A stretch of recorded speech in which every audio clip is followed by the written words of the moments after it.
우리 하나님의 말씀을 함께 나눌 수 있어서 감사를 드립니다. 오늘 말씀은 어떤 신학적인 그런 분석이나 이런 것들을 떠나서 그저 제 삶에서 그동안 만나고 함께 하셨던 하나님, 그러면서 또 그 하나님 은혜를 저버리고 다른 길로 방황하던 저의 모습들, 이런 것들을 우리 교회가 아니기 때문에 마음 놓고 이야기해도 될 것 같아서 처음으로 제 이야기를 좀 이것을 하면서 같이 말씀을 나누려고 합니다. 저는 형제들이 상당히 많은데 3남 7녀입니다. 그래서 10남매 가운데 제가 9번째입니다. 그래서 누이들이 많았습니다. 누나들의 사랑을 굉장히 많이 받고 그렇게 자라나서 참 어렸을 때 아주 시골 산골에 아주 가난한 그런 가정에서 자라면서도 저는 고생을 안 했다고 그럽니다. 누나들이 다 이제 그렇게 사랑의 손길로 돌봐줘서 그렇게 어려움 없이 이렇게 살아왔습니다. 저희 큰 누나가 제 돌날 시집을 갔습니다. 그래서 돌날 시집을 갔는데 다른 사람은 보고 싶지 않은데 제가 그렇게 보고 싶더랍니다. 시집 가가지고 제가 그렇게 보고 싶어서 저 때문에 울었답니다. 그렇게 보고 싶고 그래서 그랬는데 그 1년 후에 저희 조카가 태어났는데 저하고 똑같아요. 저보다 키만 조금 커가지고 지금도 그 저희 아이들도 그렇고 제 조카네 아이들도 그렇고 이렇게 같이 이렇게 무슨 모임이 있어서 만나면은요 막 웃어요. 왜 그렇게 닮았냐 얘기죠. 쌍둥이 같다는 거죠. 누가 누군지 모르겠다는 거죠. 그래서 막 웃습니다. 그렇게 자꾸 그리워하고 보고 싶어하면 닮는다고 그럽니다. 우리가 주님을 자꾸 보고 싶어하고 우리 예수님을 그리워했으면 좋겠습니다. 그래서 예수님을 닮았으면 좋겠습니다. 사실 누이가 제가 돌날 결혼을 했기 때문에 그 돌 때는 참 예쁠 수밖에 없죠. 저도 굉장히 예뻤답니다. 왜 자꾸 웃으시는지 모르겠습니다. 우리 조준환 목사님이나 우리 최재웅 목사님이 워낙 잘생기고 그러니까 좀 믿어지지 않겠죠. 제가 예뻤다는 얘기가. 그러는데 참 어렸을 때는 다 예뻐요. 저희 아이도 두 형제가 있는데 이 아이들이 태어났을 때 그렇게 예쁘더라고요. 정말 너무너무 예쁘게 보이고 야 정말 잘생겼다 이런 생각이 들었어요. 그런데 지금 보면 아니고 지금 보면은 왜 저러냐, 좀 생긴 게 좀 잘생기지, 어떻게 저렇게 생겼냐 이런 생각이 들 정도로 그럴 때들이 있습니다. 그런데 정말 어렸을 때는 너무너무 예쁘고 잘생겼다가는 그런 생각이 들었어요. 거기다가 아주 천재였다고 생각이 됩니다. 우리 아이들은 그냥 밥 먹으려고 하면은 벌써 어렸을 때부터 손 들고서는 기도하자 이러죠. 우리 다 애들이 다 그래요. 그런데 우리 애만 그러는 줄 알고 정말 우리 애는요 목사님한테 우리 담임 목사님한테 그런 거예요. 그때 전도사 때 목사님 글쎄요 애가요 기도하자고 그렇게 손을 모으고요 얼마나 예쁜지 모르겠어요. 그러면서 그렇게 자랑스럽게 이야기했던 적이 있습니다. 성경도 잘 암송을 하고 찬송도 잘 따라 부르고 그랬습니다. 찬송가를 부르는데 나도 시시때때로 하는 것을 갖다가 그 당시에 빼빼로라고 하는 것이 많이 지금도 있잖아요. 그러는데 그러는 거예요. 나도 시시때때로 그러는 겁니다. 맨날 그렇게 찬송을 부르고 했습니다. 아이가 그 성경 암송을 굉장히 잘했었는데 지금은 암송을 안 하려고 그래서 좀 마음이 상합니다. 근데 그렇게 천재인 줄 알았고 그렇게 예쁘고 그런데 조금 크면서 이 아이들이 말을 안 듣기 시작을 하더라고요. 말을 안 듣기 시작을 하면서 점점 이 아이들이 이제 이제 제게서 멀어져 가는 겁니다. 점점 멀어져서 지금은 이제 국내에 있으니까 그래도 해외 동포는 아니고 그래도 그 학교 선생한다고 하는데 큰 녀석이 학교 선생한다고 하는데 그 올해 처음 발령을 받았어요. 그런데 방학하고 나가지고 여태까지 한 번도 안 왔어요. 아빠 없이도 살 수 있다 얘기입니다. 이제 그래서 제가 그랬습니다. 야, 어떻게 방학하고 났는데 한 번도 안 오냐. 청주에 있거든요. 그래서 거기에서 여기까지 오는데, 집에까지 오는데 버스 타고 다 해도 2시간이면 오지 않냐.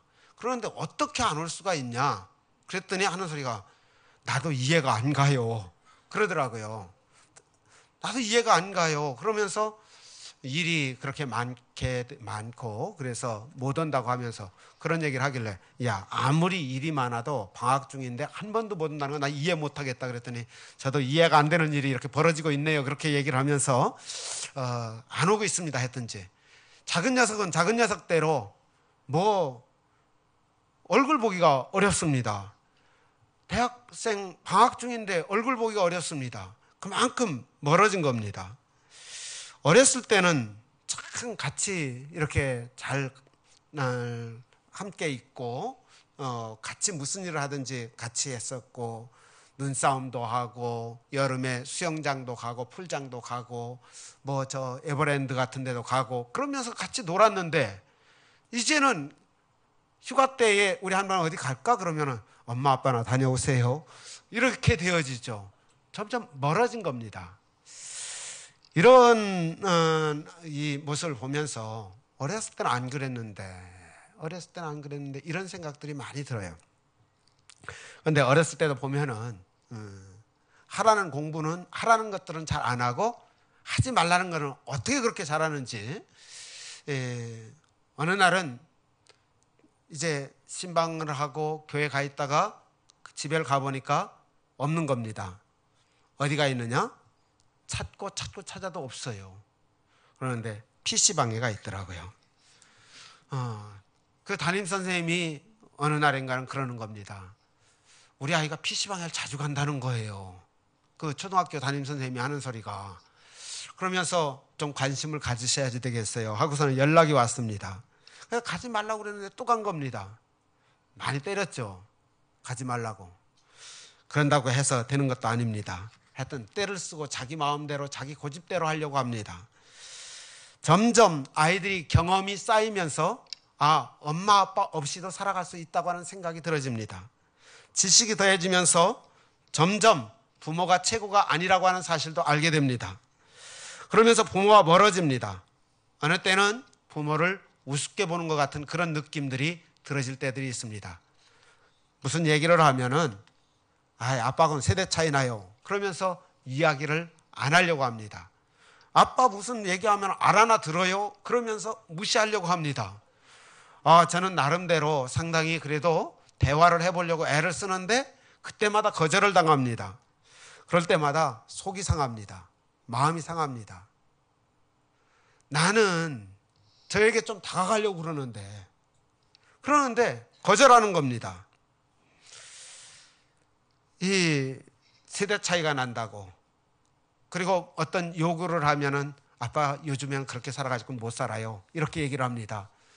예를 들면은 며칠 전에 그런 일이 있었어요. 작은 녀석이 밤에 보통 11시, 12시에 들어오는 겁니다. 그래서 좀 일찍 들어와라. 그리고서는 잠자는 것도 3시, 4시에 막 잠자는 거예요. 그러니까 아침에 저는 이제 새벽 기도에 갔다 오면은 아침을 먹거든요. 그런데 아침을 먹을 때 같이 아침을 못 먹는 거예요. 야, 좀 일찍 자고 일찍 일어나서 아침 같이 먹었으면 좋겠다. 그랬더니 밤에 자기들은 밤에 활동을 한다는 거죠. 무슨 올빼미입니까? 밤에 활동을 하게. 요즘 젊은 친구들은 밤에 다 연락이 오고 그렇게 서로 통화도 하고 무엇을 주고받는 것도 다 밤에 한대요. 그래서 왜 밤에 하냐? 낮에 하지. 요즘 아이들이 다 그런 걸 어떻게 하느냐는 거죠. 그러면서 아빠처럼 그렇게 살면, 아빠가 얘기하는 대로 살면은 아이들한테 또 왕따 당한다는 거죠. 왕따 당해서 안 된다고 그러면서 고집을 피웁니다. 지금까지 제가 이런 이야기를 한 것은 우리의 신앙생활의 모습 속에서 저 자신의 모습과 또 우리들의 모습을 함께 찾아보기를 원해서입니다. 저는 신앙생활을 시작을 하고 매일같이 그 성경을 읽기 시작을 했습니다. 신앙생활을 시작하고 나서 얼마 안 있다부터 성경을 읽기 시작을 했는데 하루에 3장, 아침에 3장, 오후에 3장 정도를 쭉 읽었습니다. 좀 짧은 거는 더 길게 읽고 그러면서 성경을 읽었는데 아침에 그 학교를 가면서 교회를 들렸습니다. 저는. 그래서 아침에 학교를 가면서 교회 들려서 성경을 읽었어요. 그리고 기도하고 학교를 갑니다. 저 때도 학교를 일찍 갔습니다. 그때 아마 제 기억에 한 6시 50분 정도의 학교 등교가 아니었던가 제 생각에 그렇습니다. 그러면은 그거보다 훨씬 더 일찍 가는 것으로 준비를 하고 가서 교회에 들렸다가 성경 읽고 기도하고 그리고 가고 나중에 끝나고 나서 돌아오면서도 이제 교회에 들립니다. 그리고 성경 읽고 기도하고 돌아오고 그러면서 성경 속에서 저는 굉장히 그 성경에 빠져들었어요. 하나님의 말씀을 읽으면서 얼마나 재미있는지, 성경이 재미있는지 너무너무 재미있었습니다. 그 속에서 만나는 예수님이 너무너무 멋졌습니다.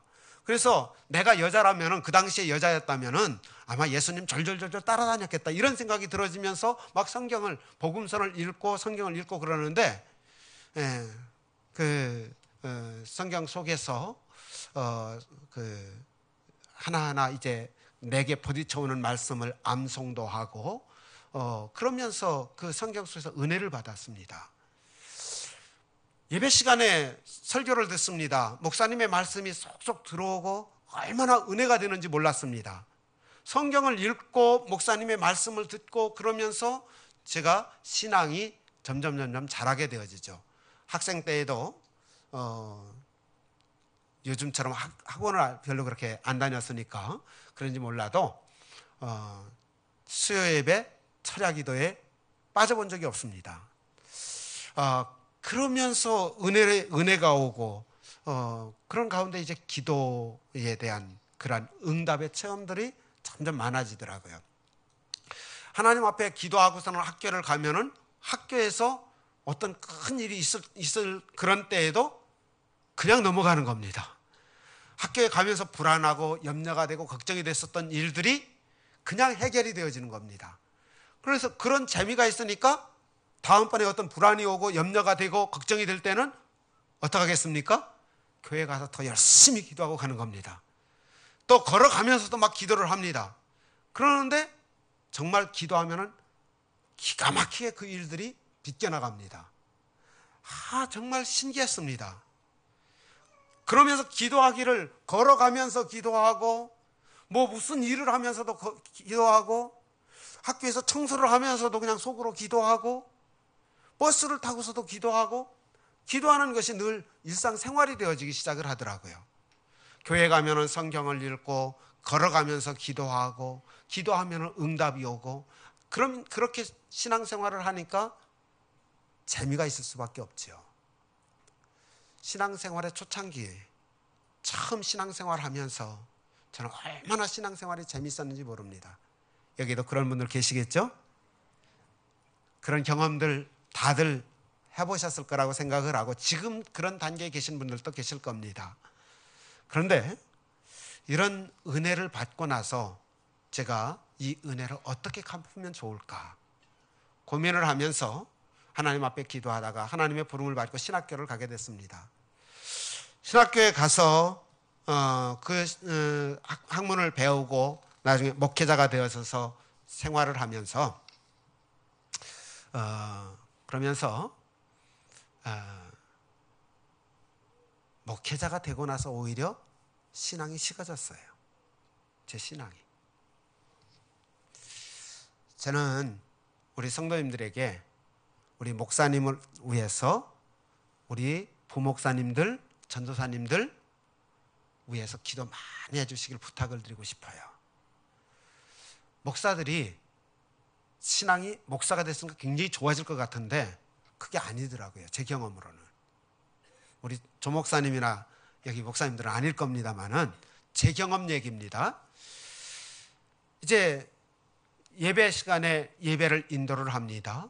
예배를 인도하고 설교를 하게 되죠. 말씀을 전하게 되죠. 어떻게 말씀을 전할까? 어떻게 예배를 인도할까? 여기에 집중을 하게 됩니다.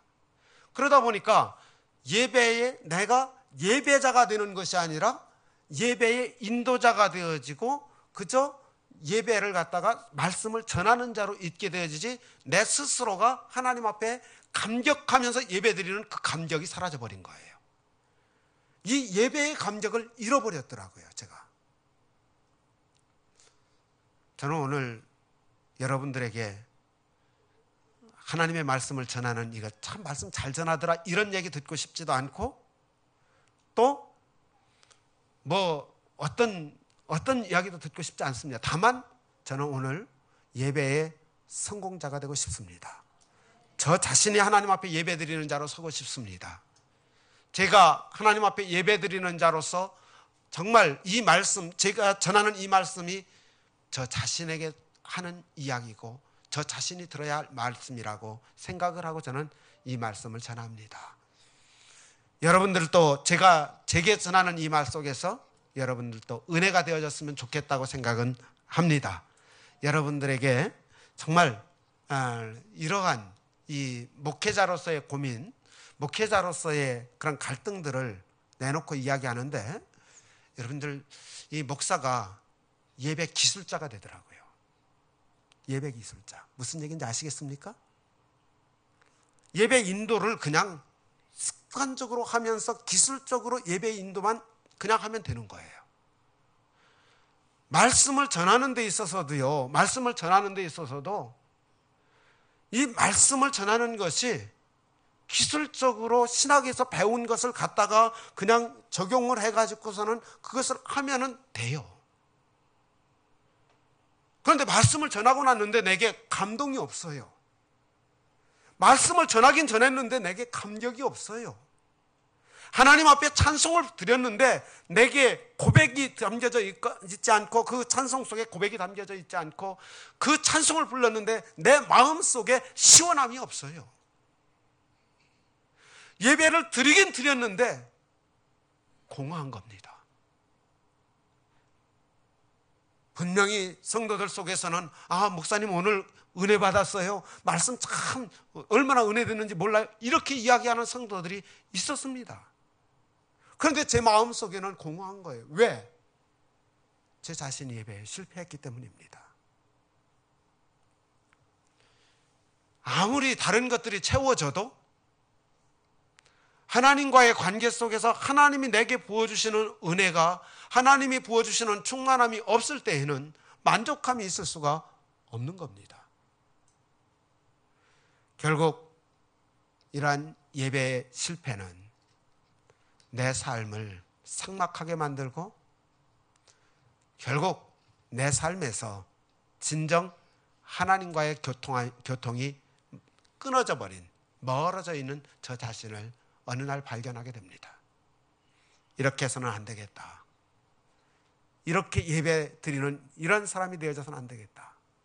나도 예배의 성공자가 되어야지 되겠다 하는 이런 생각이 제 마음을 사로잡기 시작을 했습니다. 어느새 제가 어렸을 때의 그 신앙의 감격들, 하나님 만나면서 하나님의 은혜 가운데 있으면서 하나님 한 분으로 만족할 수 있었고 하나님 한 분으로 기뻐할 수 있었고 하나님 한 분만 계시면은 나는 더 이상 필요 없다고 아까 우리 찬양단에서 찬양했던 것처럼 주 예수보다도 귀한 것은 없네. 이 찬양이 저의 고백이 되었을 때가 있었는데 하나님 앞에 기도하면 응답이 되어지고 하나님의 말씀을 읽으면서 그 속에서 꿀과 송이꿀보다 더 달다고 하는 고백들이 저에게 있었는데 예배에 실패하다 보니까 이것이 다 성경을 읽어도 뭐를 위해서 읽는지 아십니까? 목사가? 설교를 위해서 읽는 거예요. 설교를 위해서. 내가 은혜 받기 위해서 성경을 읽는 것이 아니라 성경 읽는 것이 예배 기술자가 되기 위해서 성경을 읽고 있더라 하는 얘기입니다.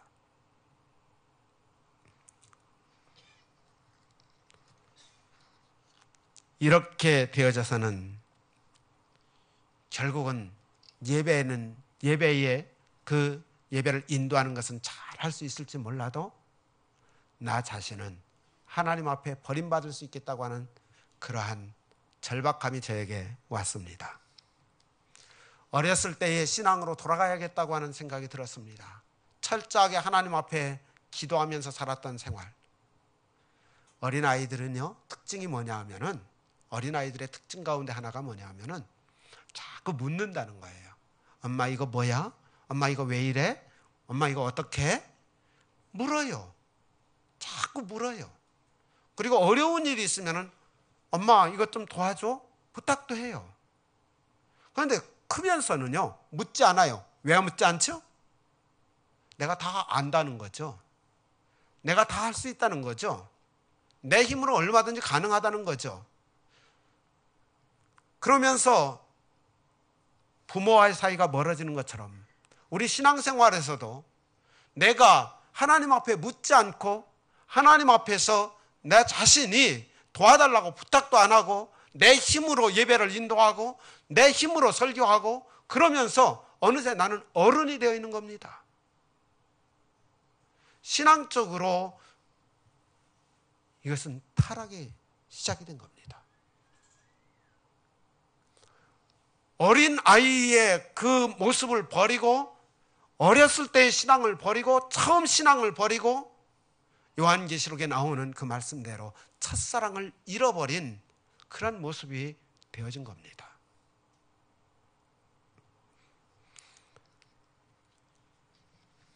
우리의 삶이 예배에 감격이 없으면 누구라도 이런 모습이 되어질 수가 있습니다. 저는 여러분들이 예배에 승리할 수 있기를 바랍니다. 하나님께 드리는 예배에 승리 없이 주님 주신 일을 감당한다고 하는 것은 터무니없는 이야기입니다. 타락으로 가는 지름길이 됩니다. 누구나 먼저 예배에 성공해야지 됩니다. 예배에 실패하고 나면은 신앙의 삶은 실패할 수밖에 없습니다. 먼저 예배에 성공하십시오. 오늘 읽은 이 사무엘상 15장 말씀은 사실 슬픈 얘기입니다.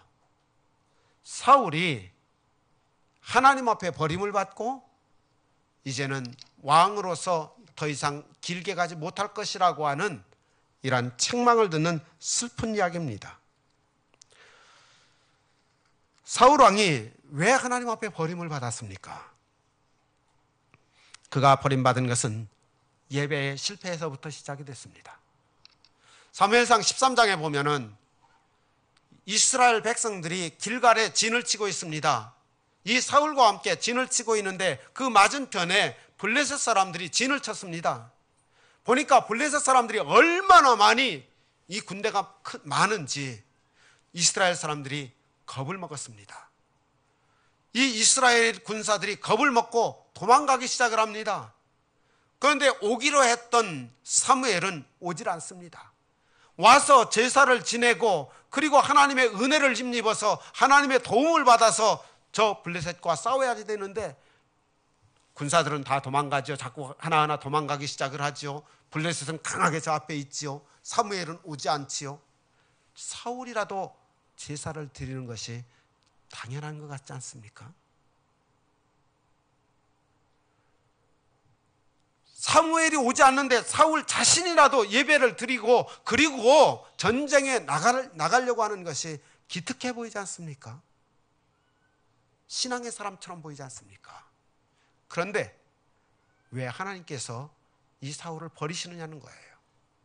왜 하나님께서 이런 사울을 책망하시느냐는 겁니다. 그것은 사울이 믿음으로 드린 예배가 아니고 자기의 형편 따라서, 자기의 환경 따라서 드린 예배이기 때문에 그런 겁니다. 지금 형편이 이러니까, 지금 환경이 이러니까 우리는 이 형편과 환경에 따라서 신앙생활하는 경우들이 너무나도 많습니다.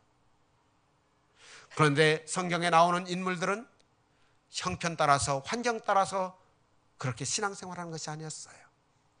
언제나 믿음의 사람이었습니다. 힘들 때에도, 어려울 때에도, 고난의 때에도 여전히 믿음의 사람으로 서 있었습니다. 이 사울과 대조되는 사람이 다윗입니다. 다윗은 사울 왕에게 쫓겨다니죠. 이 사울 왕은 군사를 이끌고 다니면서 다윗을 죽이겠다고 그렇게 쫓아다닙니다. 어느 날 동굴에 들어가 있는데 사울 왕이 그곳에 들어오게 됩니다. 기회라고 생각할 수 있습니다. 그러나 그는 믿음의 길을 선택을 합니다. 사울 왕에게 쫓겨다니면서도 언제나 믿음의 길을 선택을 했습니다. 블레셋 왕 아기스 앞에 도망을 갔습니다. 망명을 한 거죠. 망명을 한 그 후에도 이 망명 생활 속에서 그는 위기를 맞이합니다. 결국 미친 척을 하고 침을 질질 흘리고, 그리고 미친 척을 해가지고 거기에서 도망 나옵니다. 그런 속에서도 그는 여전히 하나님을 믿었습니다. 믿음의 사람으로 서 있습니다. 성경을 읽어보면 그는 언제나 믿음의 사람이었습니다. 압살롬이 반란을 일으켜서 신발도 신지 못하고 도망가는 그 상황에서도 그는 여전히, 그가 붙들고 있는 분은 하나님이셨어요. 위기 속에서도 그는 하나님만은 놓지 않습니다. 아무리 힘들어도 하나님만은 놓지 않습니다. 그가 어떤 형편, 어떤 환경에서도 하나님을 놓지 않습니다. 그렇기 때문에 그가 위대한 신앙인이 될 수가 있었던 거예요. 위대한 신앙인이기 때문에 그에게 어려움이 없었던 것이 아닙니다. 그에게도 어려움이 있었습니다. 그러나 결국은 승리합니다. 우리가 신앙생활을 하기 때문에 어려움이 없을 거라고 생각하면 안 됩니다. 우리가 신앙생활을 잘해도 어려움이 있습니다. 지난 주간에 우리 시찰내에, 우리 노예, 우리 시찰내에 있는 한 교회에서, 지난 주간이 아니라 그 전주였는데 지난 주간에 장례식이 있었습니다. 월요일에 고등학교 3학년 아이가, 부모님은 교회에서 다 초등학교 교사로 일하시는 분들인데, 부부가, 그 자녀가 고3인데 학생들하고 수련회를 갔다가 수련회에서 죽었습니다. 동네 사람들이 신앙생활 잘하는 저 집에 왜 저런 일이 있어? 이렇게 묻는다는 겁니다. 하나님을 믿는데 왜 저런 어려움이 와? 아들이 어떻게 죽어? 그것도 교회에서 수련회 가가지고?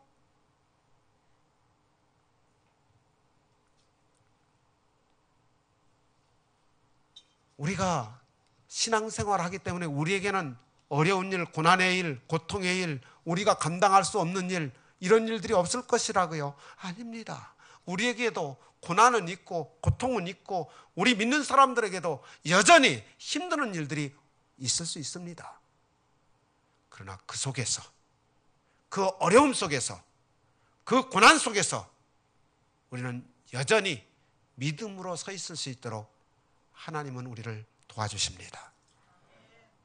우리가 하나님을 붙드는 한, 하나님을 붙들고 하나님을 놓지 않는 한, 하나님께서 분명히 우리의 삶을 승리의 길로 이끌어 주시고 우리가 믿음에 굳게 서서 승리할 수 있도록 인도하시는 겁니다. 예배에 생명을 거십시오. 예배에 생명을 거십시오. 내 형편이 이러기 때문에, 내 환경이 이러기 때문에 오늘 예배 못 드립니다. 이렇게 예배에 실패하면 안 됩니다. 예배에 오셨어도 여러분이 예배에 성공하고 예배에 승리하기 위해서는 수많은 장애를 넘으셔야지 됩니다. 미혹하는 악한 영은 우리로 하여금 예배에 성공하지 못하게 하려고 얼마나 많은 생각들과 얼마나 많은 장애물들을 우리 앞에 갖다 놓는지 모릅니다. 이 예배에 실패하면은 우리의 삶에 실패가 옵니다. 우리의 생활이 승리할 수가 없습니다. 하나님의 은혜로 승리가 안 된다는 거예요. 세상적으로는 삶의 기술자가 되어져서 얼마든지 살아갈 수 있겠지요. 어쩌면은 더 잘 살아갈 수 있을지도 모릅니다. 그러나 신앙의 승리자, 신앙의 성공자는 될 수 없는 겁니다. 예배를 방해하는 모든 적들을 물리치고 승리하는 여러분들이 되시길 바랍니다. 사울은 예배에 실패해서 슬픈 인생이 됩니다. 그가 왕으로서 40의 왕이 돼가지고 금방 그가 그만둔 것이 아닙니다. 사울 왕, 이 왕권이 다윗에게 넘어갈 것이라고 이야기를 했지만 다윗이 왕이 될 때까지 긴 시간이 걸리지 않습니까? 바로 넘어가는 것이 아닙니다. 그는 왕 노릇했습니다. 그렇다고 해서 그가 성공적인 그러한 왕은 아니었습니다. 오늘 우리들이 세상 속에서 다른 사람보다 더 잘 살아갈 수 있고 다른 사람보다 넉넉하게 살 수 있다고, 그렇다고 해서 우리의 신앙이 성공했다고 이야기하면 안 됩니다. 하나님 앞에서 하나님의 은혜로 살아가는 것만이 신앙의 성공인 것이고, 하나님의 은혜로 승리해야, 그래야 우리의 신앙이 진정한 승리가 되는 것입니다. 오늘 이 예배를 통해서 좋으신 하나님을 만나시고 은혜와 능력을 체험하시면서 사랑의 손길을 통해서 위로와 소망과 기쁨과 평안이 넘치시고 여러분이 하나님을 만난 그 은혜로 말미암아 세상에서 승리해 갈 수 있게 되기를 소원합니다. 사울은 예배의 실패로 인해서 슬픈 인생이 됩니다. 사울이 처음 왕이 될 때는 매우 겸손한 사람이었습니다. 사울이 그렇게 하나님께서 사울이 왕이 되겠다고 한 것이 아니었어요. 하나님 나 왕 시켜주세요 그렇게 부탁도 안 했어요. 그런데 하나님께서 사울한테 왕이 되라는 겁니다. 왜요? 그는 겸손한 사람이었어요. 사무엘이 그에게 기름 부어서 왕을 삼으려고 할 때 뭐라고 얘기를 합니까? 아니 나는요 12지파 가운데서 맨 막내 베냐민 지파예요. 그리고 베냐민 지파 가운데서도 가장 작은 그런 가문의 아들입니다. 제가 어떻게 왕이 될 수 있습니까? 그러면서 자기는 자격이 없다고 오히려 겸손하게 그것을, 그 왕의 자리를 사양을 합니다. 처음 사무엘을 만나는 그 장면에서도 그 종이 그 염소를 찾으러 갔다가 찾지 못하니까 그렇게 얘기를 해요. 여기 하나님의 사람이 있으니까 하나님의 사람한테 가서 물어봅시다. 그랬더니 이 사울이 뭐라고 얘기를 하느냐? 그래 내 말이 맞다. 한번 가서 물어보자 하고는 이 종의 말까지도 잘 듣는 그런 사람이었어요. 그런데 그가 왕이 되고 나가지고 이제 어른이 된 겁니다. 이제 성장한 겁니다. 경험이 쌓인 겁니다. 왕으로서 얼마든지 살아갈 수 있게 된 겁니다. 그러면서 그는 이제 사무엘의 말은 물론이고 하나님의 말씀까지도 불순종하는 단계에 가버리고 만 거예요. 종의 말까지도 그렇게 들을 줄 아는 겸손했던 그가, 가장 작은 자라고 겸손했던 그가 왕이 되어져서 경험이 쌓이고 그러면서 어른이 되어져 가면서 그는 하나님 없이도 사무엘 없이도 이스라엘을 지배하고 다스릴 수 있는 그런 사람이 되어진 거죠. 처음 신앙의 그 모습을 잃어버렸습니다.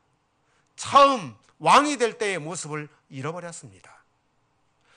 우리가 신앙생활하면서 이 처음 신앙생활할 때 하나님과의 만났던 그 기쁨들, 그 감격들을 잃어버리면은 우리는 그때부터 타락이 됩니다.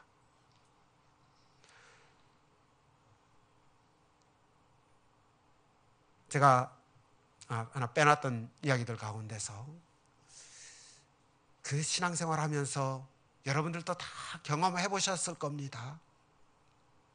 어느 날 기도하고서는, 교회에서 기도하고서는 집으로 돌아가는데 해질녘이었습니다. 이런 긴 그 여름철이었어요. 그런데 집에 돌아가는데 가는 길에 있는 돌멩이가 옛날에 보던 돌멩이가 아니에요. 전혀 새롭게 보입니다. 흘러가는 구름이 지금까지 보던 구름이 아니에요. 덩실덩실 숨을 쉬며 좋아하는 그런 모습을 가지고 있어요.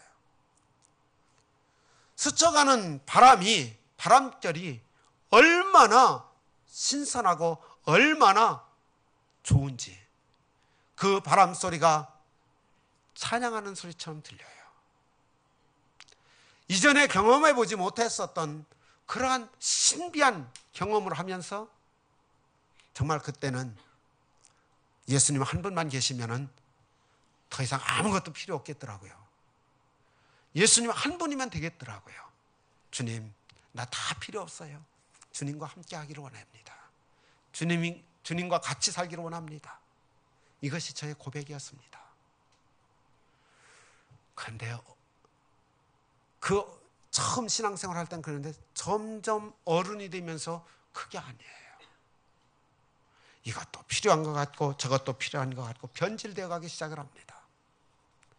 제 첫사랑이 처음 하나님에 대한 그 고백이, 처음 하나님을 만나서 그 즐거워했었던 그 감격이 사라지면서 제가 변질되기 시작을 한 겁니다. 예배에 실패하니까 결국 이런 변질이 찾아오고 첫사랑을 잃어버리게 되어지고 변질이 찾아오는 겁니다.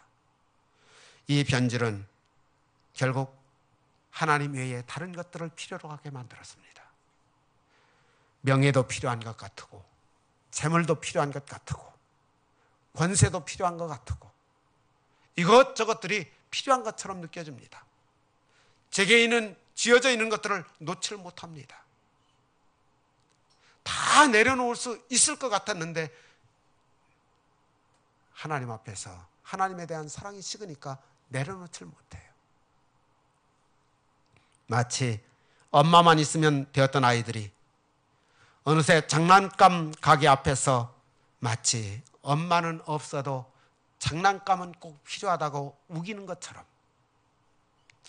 엄마가 그냥 너 그렇게 때를 쓰면 나 가버릴 거야 하고서는 가버렸는데도 여전히 장난감 가게 앞에서 발버둥 치고 울고 있는 아이처럼 저는 하나님을 그리워하고 하나님을 사모하고 하나님 한 분으로 살아가려고 하는 것이 아니라 이 세상의 장난감, 이 세상 것들을 붙들려고 그렇게 저 자신이 헛된 동아지를 붙들고 하늘나라로 올라가려고 하고 있었습니다. 헛된 동아줄을, 썩은 동아줄을 붙들고 어떻게 하늘나라로 올라가겠습니까? 썩은 동아줄을 가지고는 안 됩니다. 하나님과의 사랑이 퇴색되어지고 하나님과의 관계가 멀어지면은 이 하나님과의 연결되어진 동아줄은 썩은 동아줄이 될 수밖에 없는 것입니다. 우린 처음 사랑을 회복해야지 됩니다. 하나님에 대한 첫사랑으로 돌아갈 수 있길 바랍니다. 가정 안에 때로 위기를 만나는 그런 가정들이 있죠. 부부 사이에. 왜 위기를 만날까요? 처음 사랑을 잃어버리기 때문이에요. 가끔 가다가 제가 제 아내한테 화를 내면 제 아내가 그럽니다. 너 그때 그랬니? 그럽니다. 그때는 안 그러더니 달라졌네? 이럽니다.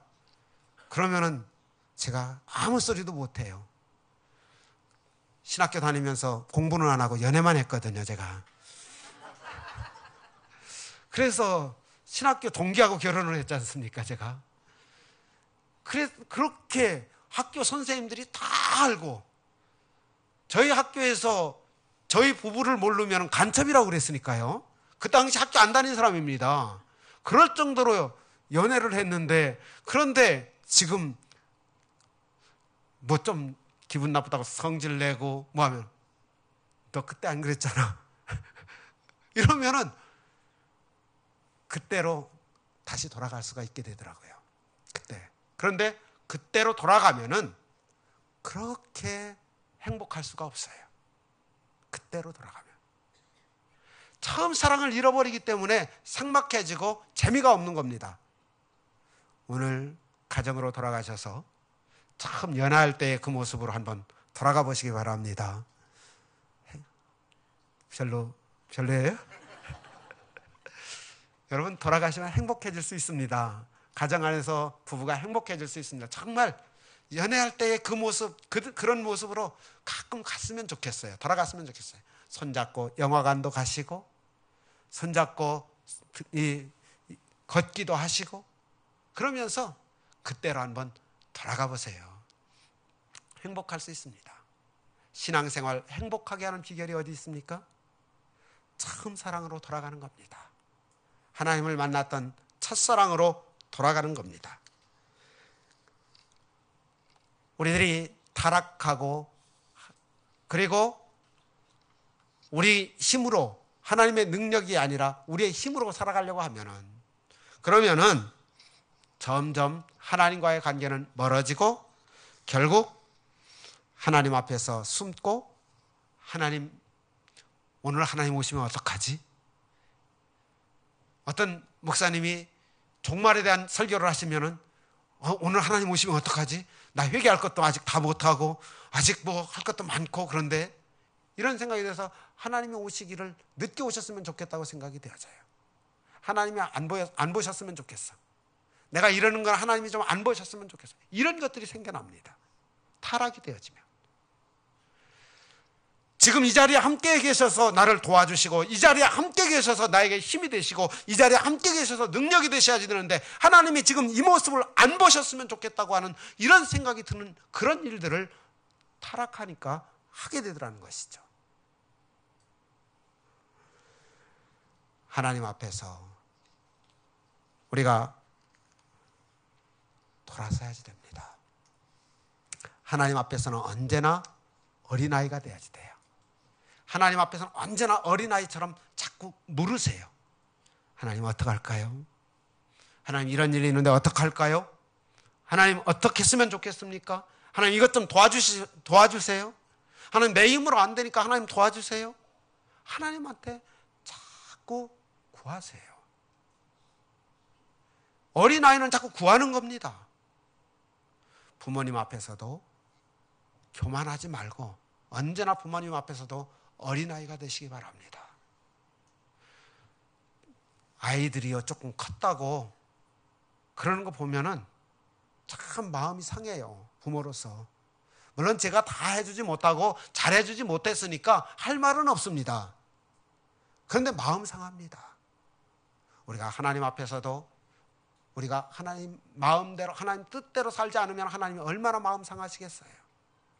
우리 아이들이 어린아이처럼 엄마, 나는 엄마가 제일 좋아. 아빠, 나는 아빠가 최고야. 그러면서 그런다면은 그 아이들이 커가지고선도 어른이 됐는데도 만약 그렇다고 해서 이 녀석이 아직도 어린애네? 이러겠습니까? 그럴지 몰라도, 혹 그럴지 몰라도 그래도 행복해요. 그 부모는. 그래도 좋아요. 어린 아이의 모습으로, 처음 사랑의 모습으로 돌아가는 것. 이것이 우리의 행복의 비결입니다.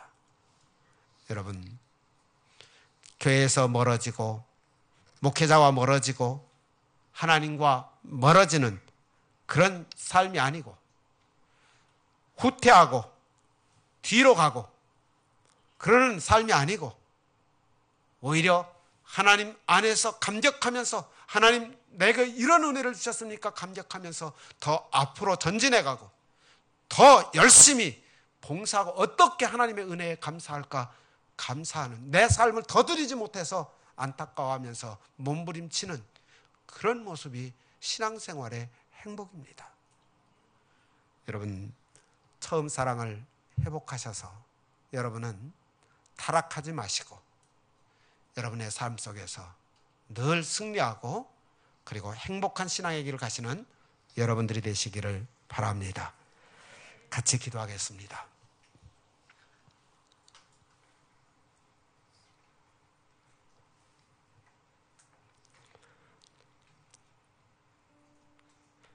우리가 살아가는 삶의 모습들이 힘들고 고달픈 것은 무슨 이유 때문일까요? 우리의 삶에 힘이 없고 답답하고 삭막한 것은 무엇 때문일까요? 부모를 잃어버리고 길거리에 혼자 울고 있는 아이를 보셨는지요? 혹 그 모습이 우리의 모습은 아닙니까?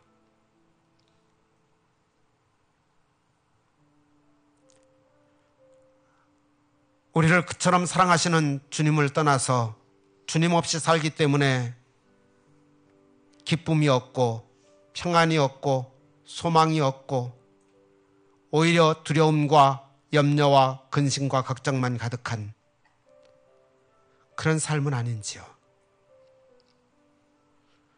오늘 이 예배를 통해서 하나님과의 관계가 회복되어지고 하나님을 만났던 처음 그 자리로 돌아가는 시간이 될 수 있기를 바랍니다. 우리 같이 하나님 앞에 항상 예배의 승리자가 되고 예배의 성공자가 되기를 위해서 처음 하나님을 만났던 그 감격의 자리에 언제나 서 있기를 위해서 첫사랑을 회복하고 이제 감사와 기쁨으로 살아가기를 위해서 같이 한번 기도합니다. 우리 소리내서 같이 기도하겠습니다. 하나님 아버지, 은혜와 사랑을 감사합니다. 오늘 이렇게 우리 하나님 앞에서 주여 저희들이 주여 처음 사랑을 다시 한번 확인해 봅니다. 우리가 하나님을 믿고 하나님을 사랑하며 하나님 안에서 감격하고 감사했었던 그 옛날이 있었는데 어느새 하나님 아버지 어린아이처럼 하나님 참으로 하나님 앞에 묻고 기도하며 응답받으며 기뻐하고 즐거웠었던 때가 있었는데 어느새 어른이 되었습니다. 내 힘으로 살았고 내 중심으로 살았고 내 뜻대로 살았고 내 능력으로 살면서 하나님을 멀리했습니다. 하나님 용서해 주시기를 원합니다. 하나님 이제 주여 주님의 능력으로 살기를 원합니다. 주님의 은혜로 살기를 원합니다. 주님의 힘으로 주님께서 공급해 주시는 은총으로 살아갈 수 있게 되기를 원합니다. 예수님 한 분으로 만족하며 살기를 원합니다. 예수님 안에 있기를 원합니다. 예수님과 가까워지기를 원합니다. 예수님 앞에 더 가까이 나가기를 원합니다. 하나님 도와주시옵소서. 역사하여 주시옵소서. 그래서 믿음 안에서 승리하는 삶이 되도록 은총을 허락하여 주시옵소서. 아버지 하나님 도와주시옵소서. 우리 하나님 은혜를 베풀어 주셔서 우리 하나님 안에서 감사하며 감격하면서 하나님 아버지 처음 사랑을 회복해서 행복한 신앙의 길을 갈 수 있도록 주여 도와주시옵기를 원합니다. 하나님 아버지 우리의 가정에서도 처음 사랑이 회복되게 하시고 하나님 우리의 생활 속에서도 처음 사랑이 회복되게 하시고 하나님 아버지 참으로 우리 하나님과의 관계가 처음 사랑이 회복되게 하여 주시어서 언제나 감사함 속에서 승리해가는 귀한 삶이 되게 하여 주시옵소서. 오늘도 하나님 안에서 참으로 우리들이 감격할 수 있는 날이 될 수 있도록 하나님 안에서 하나님과 가까워지는 날이 될 수 있도록 역사하여 주시옵소서.